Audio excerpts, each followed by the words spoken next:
आप सभी को जय श्री श्याम। कैसे आप सब, उम्मीद है बच्चे होंगे।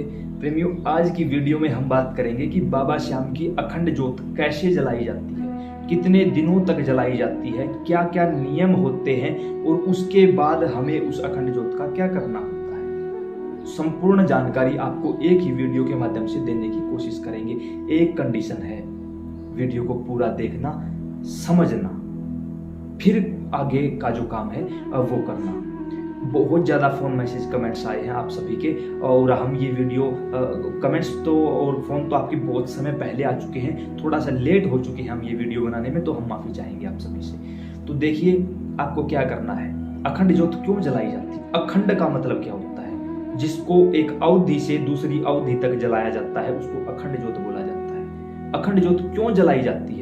जो हमारी विशेष मनोकामना होती है, जो किसी प्रकार से पूरी नहीं हो रही, उसको पूरा करने के लिए, या फिर जैसे कि घर में नेगेटिव वातावरण हो जाता है ना, कोई नेगेटिव एनर्जी घर में आ जाती है, उसको दूर भगाने के लिए किसी भी देवी देवता की अखंड ज्योत जलाई जाती है। उस देवी देवता के सानिध्य में स्पेशल मनोकामना, जैसे कि शादी ना होना, बच्चे ना होना, कर्जे का बहुत ज्यादा बढ़ जाना, या किसी प्रकार से कोई नेगेटिव एनर्जी का प्रभाव बढ़ जाना, किसी भी काम धंधे में बरकत ना होना, कोई जो बड़ी मनोकामना है जो काफी समय से घेरे हुए है, पूरी नहीं होती, उस मनोकामना की पूर्ति के लिए अखंड ज्योत जलाई जाती है। अब अखंड ज्योत कब से कब तक जलानी है? आपको अखंड ज्योत शुक्ल पक्ष में पहली तिथि यानी एकम से शुरू करके एकादशी तक 11 दिनों तक लगातार अखंड ज्योत जलानी है। इससे 11 दिनों की अखंड ज्योत भी सफल मानी जाएगी, और वो भी शुक्ल पक्ष में जलानी है, कृष्ण पक्ष में नहीं, शुक्ल पक्ष में जलानी है। ये बात आप विशेष रूप से ध्यान रखिए। अब शुक्ल पक्ष की पहली तिथि को, एकम को ही हमें यह काम करना है। कैसे करना है? मान के चलो आप बाबा श्याम की ज्योत जलाना चाहते हो, तो सबसे पहले आप सुबह सुबह सूर्योदय के समय से पहले ही स्नान आदि से निवृत्त होकर अपने मंदिर को साफ सफाई के दौरान हर प्रकार से सुगंधित वातावरण में बदल देंगे। उस दौरान आपको क्या चाहिए, जो चीजें चाहिए वो आप पहले से भी रख सकते हो, अगर उसी समय आप उपलब्ध हो जाए तो और भी अच्छी बात है। एक कोई भी निश्चित अच्छा सा समय देखिए, जैसे अगर ब्रह्म मुहूर्त में करते हो तो फिर तो कहने की ही बात क्या है। कोशिश करिए कि सुबह 5 बजे के आसपास आप ये काम कर सको। सुबह 5 बजे आपको अखंड ज्योत प्रज्वलित करनी है, लेकिन उससे पहले क्या तैयारी करनी है? आप अपने घर के मंदिर में कुछ इस तरीके का वातावरण तैयार करिए कि एक वहां 11 दिनों तक अंधेरा ना हो किसी भी प्रकार से। कोई भी लाइट वगैरह की व्यवस्था करिए। अब अखंड ज्योत किस बर्तन में जलानी है या किस चीज में जलानी है, वो आपका काम है। उसके साथ कुछ प्रेमी तो घर पे ही ज्योत जला लेते हैं, कुछ प्रेमी क्या करते हैं, आसपास जो मंदिर होता है उस मंदिर से अखंड ज्योत लेकर आते हैं। मंदिर से कैसे लेकर आई जाती है?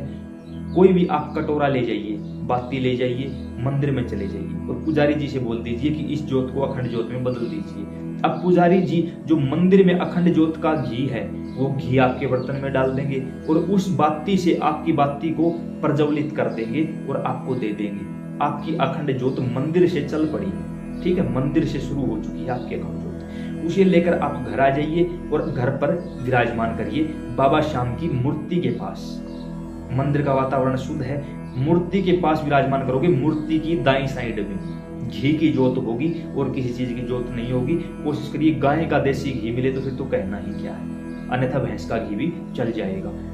बाबा की मूर्ति के दाईं साइड में आपको विराजमान करवानी है उस ज्योत को। ज्योत प्रज्वलित हुई उस समय आपको कहना है कि चलिए करते हैं श्री गणेश। सबसे पहले घंटी बज रही है, चलिए करते हैं श्री गणेश। मंदिर से नहीं ला सकते तो घर पर ही ज्योत को अपने हाथ से माचिस से जला लीजिए।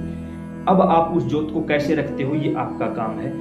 घंटी बजती रहनी चाहिए और सबसे पहले आह्वान करना है भगवान गणेश का कि हे गजानन, हे विघ्नहर्ता, हम आपका आह्वान करते हैं, आप आइए और हमारा संकल्प पूरा करवाइए। उसके बाद आपको आह्वान करना है बाबा हनुमान का कि कवन सो काज कठिन जगमाही, जो नहीं होई तात तुम पाई।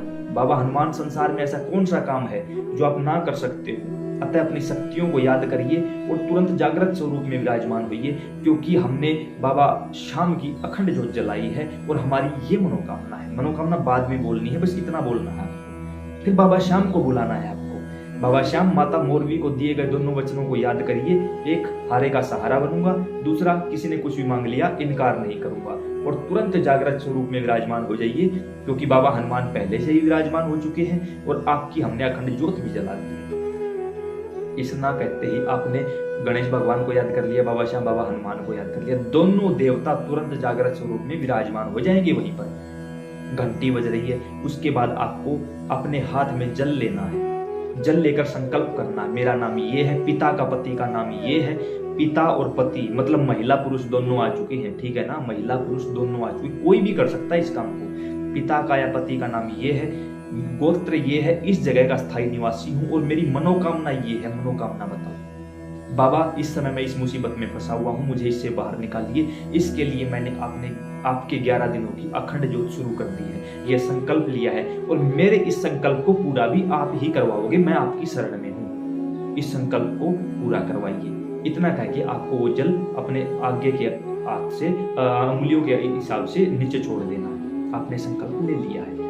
अब आपको बाबा को भोग लगाना है, फलों का भोग लगाना है, ठीक है। 11 दिनों तक आपको फलों का भोग लगाना है। कोशिश करिए फल पीले हों, जैसे कि केला हर मौसम में हर दुकान पर हर जगह आसानी से मिल जाता है। 2 केलों का भोग लगाना है, लेकिन हर रोज तुलसी जरूर रखनी है। अब याद रहे, एकादशी और रविवार को तुलसी नहीं तोड़ते, तो आप एक दिन पहले तोड़कर रख लीजिए, ठीक है। इस बात का विशेष ध्यान रखें। कई बार क्या होता है, सोमवार के दिन एकादशी आ जाती है, तो पहले रविवार था, अगले दिन एकादशी हुई, तो उससे भी पहले तोड़कर, क्योंकि बेलपत्र और तुलसी 11 दिनों तक बासी नहीं माने जाते, तो आप पहले ही तोड़कर रख लीजिए। और भगवान को तुलसी जरूर भोग लगाए। तुलसी के बगैर और घंटी के बगैर भगवान भोग नहीं ग्रहण करेंगे, इस बात का विशेष ध्यान रखना। उस दौरान जो चल पड़ी है, भोग लगा दिया है, तुलसी दल है, घंटी बजा दी गई है, और धूप दीप जो भी आप कर सकते हो, जरूरत नहीं है धूप करने की, क्योंकि जो चल पड़ी है। अगर फिर भी आप करना चाहते हो कर सकते हो, पुष्प अर्पित करना चाहते हो कर सकते हो, लेकिन याद रहे एकादशी को कोई भी पत्ती भी नहीं तोड़ी जाती, कोई फूल नहीं तोड़ा, तो एकादशी को आपको ये काम नहीं करना है। अलावा इन दिनों के आप कोई भी पुष्प बाबा को अर्पित कर सकते हो। अब हमें उसी स्थान पर बैठ जाना है। बैठते समय याद रहे कि आसन पर बैठना है, नीचे जमीन पर नहीं बैठना है किसी को गलती से भी। जमीन पर बैठोगे आपकी पूजा का सारा भाग, सारा हिस्सा पृथ्वी माता अपने अंदर समा लेंगी, आपको कुछ भी प्राप्त नहीं होगा। आसन पर बैठना है। बाबा का आसन ऊंचा होना चाहिए आपसे, आपका आसन नीचा होना चाहिए। बैठकर घंटी अगर बजा सकते हो, अगर वैसे आपको चालीसा या आरती कुछ याद है तो मुख से बोलकर गाइए, याद नहीं है तो घंटी को साइड में रख दीजिए और किताब लेकर पहले आपको श्याम चालीसा, श्याम आरती, श्याम चौपाइयां, स्तुति, फिर बाबा हनुमान की चालीसा और आरती पढ़नी है। अब मैं यहाँ आपको पर्सनली अपनी तरफ से जो हमें श्री पुजारी जी के श्रीमुख से सुनने का सौभाग्य प्राप्त हुआ वो बताता हूँ। आरती कभी भी बैठकर नहीं की जाती, आरती हमेशा खड़े होकर की जाती है। तो आप चालीसा, चौपाइयां, स्तुति बैठकर पढ़िए, और जब लगे कि अब आरती बची है, आरती करनी है, तो श्याम आरती, हनुमान आरती आप खड़े होकर करिए। कुछ प्रेमियों ने हमसे ये भी सवाल किया कि पहले कौन सी आरती करें। भाई इसमें पहले बाद का कोई चक्कर नहीं है, मैं पहले आऊंगा, मैं पहले, ये हम इंसानों का चक्कर है, उनका चक्कर नहीं है। कोई भी आरती, कोई भी चालीसा आप पहले बाद में पढ़ सकते हो, कोई दिक्कत नहीं होगी, लेकिन पढ़ना है खड़े होकर। पढ़ लिया, अब उस किताब को अपने ही पास रखो, वहीं वापस बैठ जाओ। फिर प्रेम भाव से, क्योंकि भाव के भूखे हैं भगवान। विधि विधान योग संयोग ये अलग चीज है। साधन साधना के बल पर भगवान को पाना असंभव तो नहीं है, लेकिन बहुत कठिन कार्य है। लेकिन एक भाव एक ऐसी चीज है जिसे तुरंत ठाकुर जी रीझ जाते हैं, और जिस पर ठाकुर जी रीझ जाते हैं उसके बारे न्यारे कर देते हैं। तो सबसे पहले और सबसे आखिर में हमें एक ही चीज पर फोकस करना है, हमारा भाव कितना मजबूत है। अगर हमारा भाव मजबूत है तो अति शीघ्र आपको आपके फल की प्राप्ति हो जाएगी, ठाकुर जी करवा देंगे। भाव द्वारा रीझ कर, आंखों में अश्रु भर के बाबा के सामने जो भी पुकार कर सको, जैसे भी पुकार कर सको, क्योंकि अपने माता पिता को कैसे मनाना है, कैसे खुश करना है, पड़ोसी नहीं बता सकता।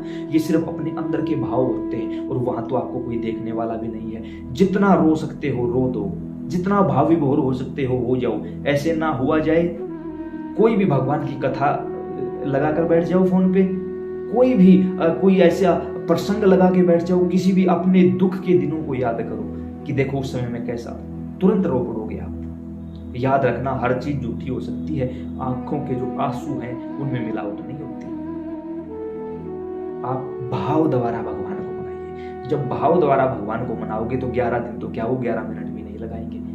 अब आप जैसे लगे कि आप बिल्कुल फ्री हो चुके हो, इतना समय भी नहीं देना कि घर का काम ना करो, खेत का काम ना करो, कोई नौकरी करते हो वो ना कर पाओ, तो भी थोड़ा सा गलत हो जाएगा। अब वहां पर जब लगे कि सब कुछ कंप्लीट हो चुका है, उस किताब को भी रख दो, घंटी को भी रख दो, वहां पर बैठ जाओ, 1 से 1.5 मिनट बिल्कुल शांत रहो। उसके बाद नीचे सर रखकर अपना माथा उस आसन से स्पर्श करवाना है। क्यों? अगर आपने बगैर आसन को स्पर्श किए उठकर बाहर चले गए तो आपकी पूरी पूजा का फल इंद्र को मिल जाएगा। इंद्र ने भगवान को प्रसन्न करके वरदान मांग लिया था, कोई कुछ भी पूजा करे उसका फल मुझे आना चाहिए, क्योंकि इंद्र को तो भय है, अगर ये पूजा करेगा तो मेरा राज सिंहासन मुझसे छीन लेगा। तब भगवान ने कहा कि हाँ ठीक है, उसकी पूजा का फल तुझे चला जाएगा। लेकिन अगर उसने आसन को प्रणाम बोल दिया या हाथ जोड़कर ओम शक्राय नमः या ओम इंद्राय नमः बोल दिया तो उसका फल उसी के पास रहेगा। अब मैं ये बोलना है वो बोलना है, इन चक्रों में नहीं बढ़ूंगा। मैं सिर्फ इतना कहूंगा, आपका माथा वहां जरूर स्पर्श होना चाहिए, आपका भावपूर्ण तरीके से वहां पर बाबा को प्रणाम करो। आपकी पूजा का फल आपसे कोई नहीं छीन सकता, पूर्णतया आपके पास रहेगा। और उसके बाद 1.5 से 2 मिनट वहां बिल्कुल फ्री बैठे रहो, फिर अपना माथा वहां झुकाओ और अपने काम में लग जाओ। आपको लगातार 11 दिनों तक ऐसा करना है। उस दौरान आपको दिन में और रात में इस बात का विशेष ध्यान रखना है कि एक तो आपको अपने मंदिर के कपाट बंद नहीं करने, कपाट खुले रहने चाहिए हर समय 11 के 11 दिन। दूसरी बात, गलती से भी वो अखंड ज्योत बुझनी नहीं चाहिए।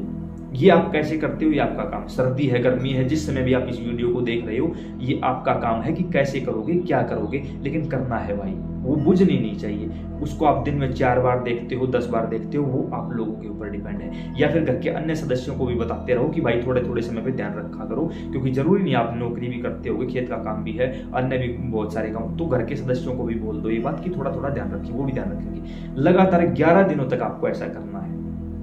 अब 11वें दिन जब आप ये काम करोगे, एकादशी आई, एकादशी को ये काम कर दो। एकादशी को आप व्रत रखते हो नहीं रखते हो कोई बात नहीं, एकादशी को पूरा दिन ये काम कर दिया, पूरा दिन गया। रात को बैठकर संकीर्तन करना है आपको, एकादशी की रात को। इन 11 दिनों में जितना भी पूजा करोगे, जितना भी तप जप करोगे ना, ये मान के चलो कई लाख गुना होके वो आपके पास आ जाएगा। तो जितना भी हो सके इन 11 दिनों में कर डालो बस। अब 11वें दिन रात को पूरी रात कोशिश करो कि आप पूरी रात बैठ सको। पूरी रात ना बैठ सको तो भी कोई बात नहीं, लेकिन एकादशी की रात को कम से कम 1.5 से 2 घंटा पूरे परिवार को वहां बैठना है और बाबा का संकीर्तन करना है, ताली बजा बजा कर। अब जब ताली बजा बजा कर संकीर्तन करोगे तो आपकी एकादशी ही पूर्ण रूप से मानी जाएगी। उसके बाद सो जाइए, कोई बात नहीं। अगले दिन सुबह बाबा को भोग लगाइए। द्वादशी हुई ना, द्वादशी के दिन बाबा को भोग लगाना है।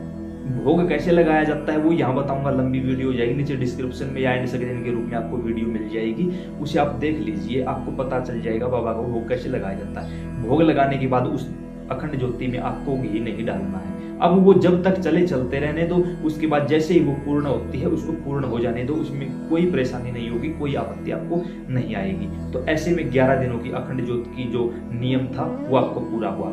लेकिन जैसे ही सुबह आपने भोग लगाया, भोग लगाने के बाद अपने हाथ में जल लेके अपना नाम, पिता पति का नाम, गोत्र, स्थान सब कुछ बता के बाबा को फिर से याद दिलाना, बाबा आज 11 दिन हो चुके हैं। अगर उन 11 दिनों के अंदर आपकी मनोकामना पूरी हो चुकी है तो धन्यवाद करना है, नहीं हुई है तो बताना, फिर से याद दिलाना, बाबा 11 दिन हो चुके हैं, मैंने अपना काम कर दिया, अब तेरी बारी है, जल्दी से मेरा काम कर दे। यकीन मानना प्रेमियों, मानो तो मैं गंगा माँ हूं, न मानो तो बहता पानी। अगर आपका विश्वास मजबूत है तो 11 दिनों के अंदर अंदर आपका काम हर हाल में बनेगा, ना बने ऐसा हो ही नहीं सकता। उसके बाद जब तक वो ज्योति चले उसको चलने दो। द्वादशी की शाम को आप पहले से जो नियम अपनाते आए हो वो नियम आपका चल पड़ेगा। उस ज्योति को, उस बर्तन को उठाकर अलग रख दीजिए, उसे अन्य किसी काम में ले लीजिए। जो कोई वहाँ फल जो कुछ भी आपने रखा है वो दिन प्रतिदिन प्रसाद के रूप में खाते रहिए, ऐसा नहीं वही रखा रहने दोगे, नहीं। कोई धूप वगैरह रखी है उसको हटाइए, फूल वगैरह रखे हैं उनको भी हटा लीजिए आप, और अन्य कोई सामग्री है उसको भी हटा लीजिए। तो मेरे हिसाब से ऐसी कोई सामग्री वहाँ नहीं बचती जिसका हम उपयोग ना कर सके, सभी सामग्रियों का उपयोग किया जा सकता है। फिर भी अगर कोई ऐसी चीज बचती है तो पानी में नहीं डालेगा कोई भी, क्योंकि जल को गंदा करने का किसी को कोई अधिकार नहीं है। तो उम्मीद करता हूँ बिल्कुल सरल भाषा में बताई गई ये जानकारी आपको समझ और पसंद आई होगी। अन्य प्रेमियों के साथ इतना ज्यादा शेयर करो कि कोई भी प्रेमी बिल्कुल आसानी से और कम से कम खर्चे में बाबा श्याम की 11 दिनों की अखंड ज्योत जला सके, उसके नियम ले सके। लेकिन याद रहे 11 दिनों तक शुद्ध रूप से ब्रह्मचर्य का पालन करना होगा। 11 दिनों तक आप अपने नाखून या अपनी दाढ़ी, अपने बाल कुछ भी नहीं कटवाओगे, कुछ भी ऐसा काम नहीं करोगे। पूर्णतः कोशिश करना कि इन 11 दिनों के अंदर अंदर आप अपना 24 घंटे का पूरा समय वहीं दे सको। जो आपके वस्त्र हैं वो वस्त्र बिल्कुल साफ और धुले हुए उन वस्त्रों को पहनकर खाना भी नहीं खाना है, ठीक है, याद रहे, उन वस्त्रों को पहनकर आपको खाना भी नहीं खाना है। पूर्ण रूप से शुद्धता का जब आप पालन करोगे, हर नियम का पालन करोगे, तो 11 दिन के अंदर अंदर आपकी हर मनोकामना पूरी हो जाएगी। ये हमें पूर्ण रूप से पूरा विश्वास है और ठाकुर जी आप सभी की अरदास स्वीकार करें, पूरी करें, जल्द ही आपको श्री धाम आने का सौभाग्य दे, ऐसा हम बाबा से बार बार प्रार्थना करते हैं। जय श्री श्याम।